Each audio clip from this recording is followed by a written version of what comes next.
Мы приветствуем вас на итоговом мероприятии Межгосударственного фонда гуманитарного сотрудничества государств, участников СНГ. Как должно быть, вы знаете, что 2012 год стал годом спорта и здорового образа жизни в сотрудничестве независимых государств.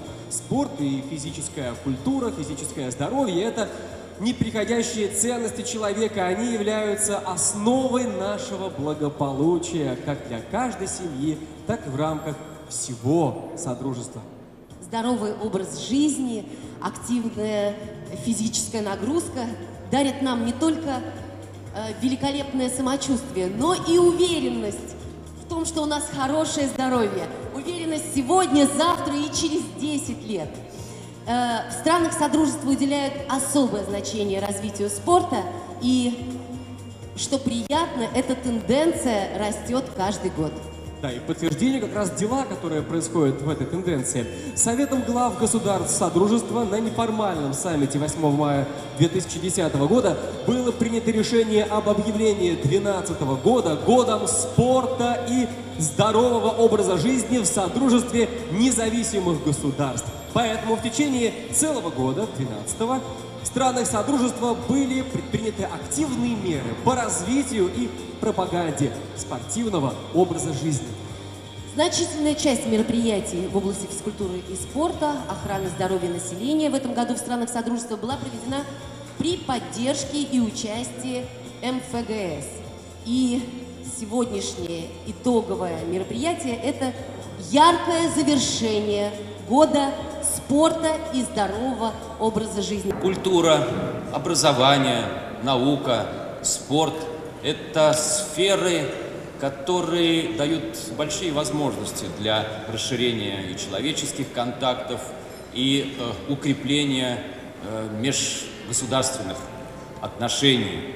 И народная дипломатия в этих сферах между нашими государствами, входящими в состав Содружества, востребована, потому что между нами имеется тысячи и тысячи исторических связей, тысячи, десятки тысяч и сотни тысяч общих и судеб, семейные связи.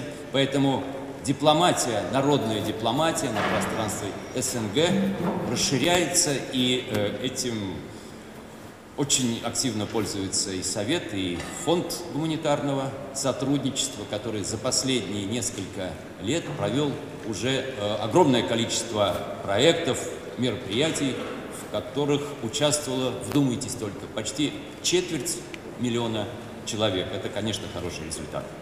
Я хотел бы сказать, что на пространстве СНГ в последние годы, в том числе в уходящем году, активно развивались интеграционные процессы в сфере экономики, в гуманитарной сфере. И я уверен, что и такие сферы, такие сферы, как наука, культура, образование, имеют тоже свой дополнительный инновационный потенциал, который можно использовать, не удивляйтесь, и в экономике. И я предложил бы Совету и Фонду гуманитарного сотрудничества подумать и попробовать сформировать специальные проекты в данных сферах, которые также бы развивали экономическую интеграцию на евразийском пространстве. Ну а 2012 год, как это уже было сказано, на пространстве СНГ объявлен годом спорта и здорового образа жизни. И сегодня мы чествуем наших выдающихся, знаменитых спортсменов, которые своими победами, своими достижениями прославили нашу прежде общую большую страну, Советский Союз. И эти победы, и эти достижения и сегодня остаются ориентирами для всех нас, а главное для молодежи и стран Содружества, да и, признаться, для молодежи всего мира. Этот год спорта – это не значит, что мы все успели сделать. Наверное, это только самый первый шаг был. Мы его делали где-то очень робко, но мы его делали уверенно. И я больше чем уверена, что именно этот год даст нам еще больший толчок, чтобы не только вспоминать, что было, а гордиться тем, что есть, уже есть свои чемпионы в каждой стране отдельности, но еще и закладывать то, что будет. Потому что не случайно у «Спорт и мир» — это самая известная ода олимпизму, и это будет гимном, наверное, всех спортивных мероприятий сегодняшнего времени. Нам очень приятно, что мы проводим соревнования среди самых маленьких. Соревнуются и взрослые, соревнуются и спортсмены на крупных международных и профессиональных соревнованиях. Но то, что мы начинаем возрождать то, что когда-то было единым целым в одной стране, то теперь это распространяется на другие страны. Сейчас у нас есть уникальная возможность вручить памятные подарки легендам спорта Содружества. И хочу только напомнить, что у нас в гостях великие спортсмены из Азербайджана, Армении, Белоруссии, Грузии, Казахстана, Кыргызстана, Молдовы, России, Таджикистана, Туркменистана, Узбекистана и Украины. И мы все в одном зале, здесь, в доме Пашкова. Итак, первое легендарное имя – Лариса Латынина. 9-кратная олимпийская чемпионка по спортивной гимнастике, заслуженный мастер спорта СССР, заслуженный тренер СССР, заслуженный работник физической культуры Российской Федерации. До 2012 года имела наибольшую по количеству коллекцию олимпийских медалей за всю историю спорта. 9 золотых, 5 серебряных и 4 бронзовых медалей. Лариса Латынина. Мы продолжаем и прямо сейчас приглашаем на сцену Николая Алехина, фехтовальщик, олимпийский чемпион 1980 года, победитель и неоднократный призер чемпионатов мира, обладатель Кубка Европы в личном первенстве, заслуженный мастер спорта СССР. Курбан Бердыев, футболист, туркменский и российский футбольный тренер, мастер спорта СССР, кавалер ордена за заслуги перед Республикой Татарстан. Курбан Бердыев. Ирина Винер-Усманова, президент Всероссийской Федерации художественной гимнастики, заслуженный тренер России, главный тренер сборной команды России, профессор Ирина Александровна Винер. Сегодня в этом зале только легенды спорта, просто хорошие люди. Ирина Александровна вывела гимнастику художественную в особый вид спорта. Наконец-то девочки мечтают стать не только манекенщицами, но и гимнастками, чтобы отстаивать свою страну на Олимпийских играх. Вам слово. Уважаемые друзья, я всегда своим детям говорю, когда вы поднимаетесь, звучит гимн России и поднимается флаг, а тренеры стоят за занавеской. Ну вот как поет Пугачева, я вырвалась на сцену и уже не стою за занавеской. Большое спасибо, что и тренера отметили. Тарасов всегда говорил, у тренера должны быть глаза. Дай Бог, чтобы у каждого тренера, который сейчас воспитывает молодежь, были такие глаза, как у Тарасова, и пока еще есть у художественной гимнастики, и чтобы всегда наши дети стояли на пьедестале и кричали, как кричали наши дети в художественной гимнастике, гимн России. В этом гимне, когда они его кричали, было все, что они в этом году потратили, и что они хотели, и не хотели, и заставляли.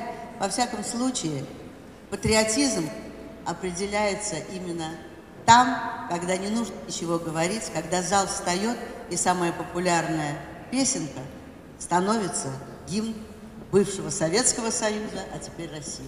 Олимпийская чемпионка в составе сборной СССР по гандболу, заслуженный мастер спорта СССР, долгие годы работала тренером женской сборной Азербайджана по гандболу. Людмила Шубина. Поздравляем! Продолжаем награждение. На сцену приглашаем Зибинюсу Рустамову, 4-кратную чемпионку мира, бронзовый призер Олимпийских игр в Монреале 1976 года, многократная чемпионка и призер чемпионатов Европы в личном и в командном зачете с 76 по 87 годы. Обладательница многочисленных медалей, дипломов и наград Таджикской ССР. На сцене Богдан Макуц, олимпийский чемпион 80-го года по гимнастике, двукратный чемпион мира, заслуженный мастер спорта СССР. Судья международной категории, а также, Катя, наш с тобой коллега, комментатор украинского телевидения. Макаренко Сергей, олимпийский чемпион 60-го года в Риме на каноэ двойки на дистанции 1000 метров. Чемпион мира 63-го года, чемпион Европы 61 и 63 годов, неоднократный чемпион СССР 59-63 года. Заслуженный деятель физической культуры и спорта Белорусской ССР.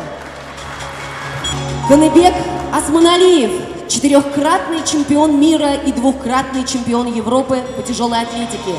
Директор Центра развития тяжелой атлетики Киргизии. Каныбек Осмоналиев.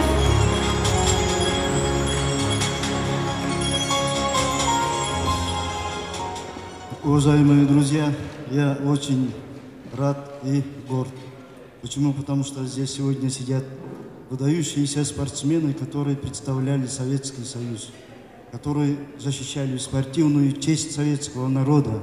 Я думаю, что великая дорога, которую проложили наше старшее поколение, она всегда будет вместе. Исраэл Меледосян, заслуженный мастер спорта СССР, Армении, серебряный призер Сеульской Олимпиады 88 года. Олимпийский чемпион 92 года в Барселоне. Выступал в команде СНГ, где первый раз в честь него подняли флаг Армении. В 96 году в Атланте занял 5-е место. Многократный чемпион мира, Европы и СССР.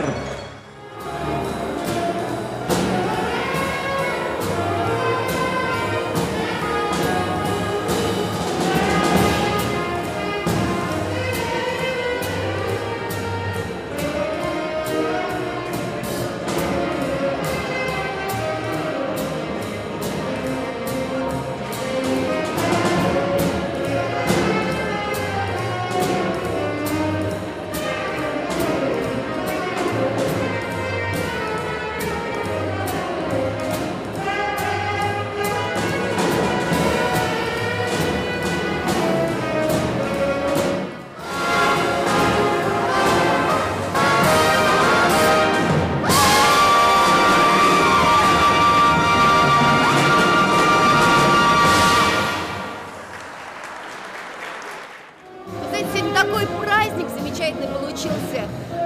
Ты видишь людей, которые реально отстаивали честь нашей большой страны. И это здорово, что о них не забыли.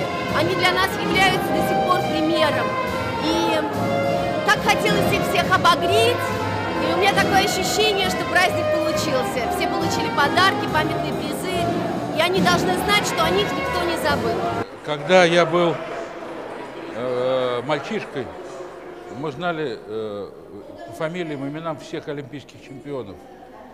Мы знали всех по именам любимых футболистов, хоккеистов.